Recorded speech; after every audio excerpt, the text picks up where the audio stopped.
Beneath the surface of the world's oceans, where sunlight dances and then dissolves into the endless blue, lies an empire far older than any forest, any mountain, any animal that ever walked the land.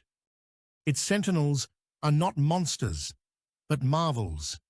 These are the guardians of the deep, sharks, whose very bones remember an earth untouched by man. For over 450 million years, predating the trees and outlasting the thunder lizards, sharks have called the seas their home. They arrived before the continents split, before birds first sang, before the earliest leaves turned sunlight into life. When comet fire and volcanic fury swept away most of life on Earth, sharks endured. When coral reefs vanished and returned, when glaciers carved new coasts, sharks adapted, changed, and survived. They are not relics frozen in time, but architects of it. The story of sharks is written not in roar and rampage, but in the gentle touch of evolution's hand. Their bodies became sculpted for survival, skeletons made of cartilage, not bone, gifting them flexibility and speed. Teeth that grow endlessly in neat arrangements, falling away and renewing in perfect cycles. Fins that slice water with the least resistance. And a sixth sense attuned to nature's subtlest secrets. Despite their ancient power, the genius of sharks lies not in brute force, but in the art of balance. They are patient, deliberate, intelligent, alive to the gentle cues that signal life and danger in a world always shifting. Life for a shark begins in mystery. Unlike most of their fishkin, sharks have evolved not one, but three distinct ways to bring forth new generations. Some, such as the elegant cat shark, lay tough, leathery egg cases known to beachcombers as mermaids' purses. These pouches, attached to rocks or tangled seaweed, cradle developing embryos for months, protecting them from prying mouths and currents until the moment is right to break free. Others are ovoviviparous. Their young grow inside eggs within the mother's body, nourished by yolk sacs, protected from both predators and the sea's cold embrace. At birth, they emerge already fully formed, slipping out to join the world with no guidance or fanfare. Some sharks, masters of evolution, are viviparous, giving live birth not unlike mammals. Here, inside the mother's body, the young are connected by a primitive placenta, sharing nutrients and learning the rhythm of her heart. Yet even in the womb, the struggle for life begins early. In several species, the strongest pups will consume their yet unborn siblings, a lesson in survival taught in the oldest classroom of all. After gestation, that can last from several months to more than 2 years, the longest known among any vertebrate. Baby sharks, or pups, arrive in this world alone. There is no mother's embrace, no learning by example. Each pup, equipped with millions of years of instinct, is immediately free and immediately in danger. The ocean is a perilous place for a young shark.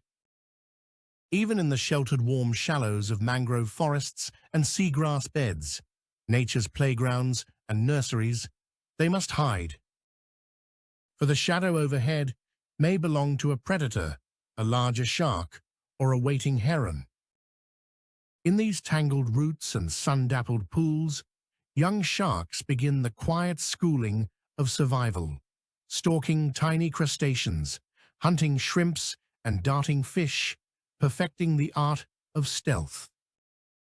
From the start, they display skills uncanny for their age, eyes attuned to dimness, bodies built for silent gliding, and extraordinary organs called the ampullae of Lorenzini, sensors able to read the faintest electric fields given off by all living things. Even in darkness, a shark can sense the beating heart of a hidden prey. Fewer than 1 in 10 young sharks will survive their first year, but those that do grow and learn fast. As they mature, some will remain close to coral reefs, weaving between branching staghorn and lurking beneath ledges. Others, like the mako, the blue shark, or the great white, will one day set out across endless blue deserts, undertaking ocean-spanning migrations drawn by tides, seasons, and a compass written into their flesh. Sharks live by cycles invisible to us: the pull of the moon, currents born on distant shores, invisible magnetic maps stretching from pole to pole. To survive, they must not only hunt, but remember where prey gathers, where danger lurks, when to leave, when to return. Many species take a decade or more to reach maturity, outliving the patience of most who would study them. Their slow-growing years render them vulnerable to any sudden change: overfishing, pollution, the loss of precious nursery grounds. Forget for a moment the myth of the mindless killer. Sharks are strategic hunters, supreme in patience and observation. Each species has adapted a distinct way to thrive. The tiger shark is nature's recycler, unpicky and thorough, sweeping up turtles, seabirds, and, on occasion, the refuse of human civilization. The great white prefers stealth, circling far below the surface, then erupting upwards in a single, powerful ambush. The gentle whale shark filters vast clouds of plankton, ingesting more water than an Olympic swimmer in an hour. The hammerhead, with its wide, flattened head, finds stingrays by reading their electric fields, then pins them flat against the sand. Sharks are neither gluttons nor wasteful. After a large meal, many will not eat for days or weeks, gradually digesting food in a slow, efficient process unmatched elsewhere in nature. To understand a shark's preferences, we must imagine a world painted in sensation. Their eyes see not only in the near dark, but in colors most fish cannot detect. Do sharks sleep? It depends on the species. Others, like nurse sharks, settle on the bottom and pump water methodically, suspended in a light doze, always listening to the vibrations of the outside world.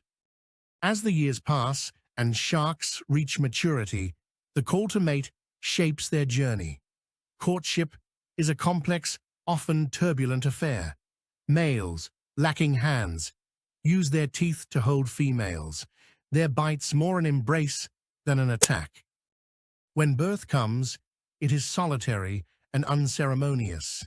The mother finds a sheltered cove, a bay, or a cradle of tangled mangrove roots and brings forth her pups, then disappears. There is no teaching, no guarding, only instinct, the ancient thread running unbroken through millennia. Modern science has only begun to pierce the veil of their mysteries. Some species, like the Greenland shark, glide slowly through Arctic depths, living for over 4 centuries, longer than any known vertebrate. Others traverse the world, returning impossibly to the very same shores where they were born decades before. They learn, they remember, they exhibit curiosity and caution, skills once thought too complex for a primitive fish.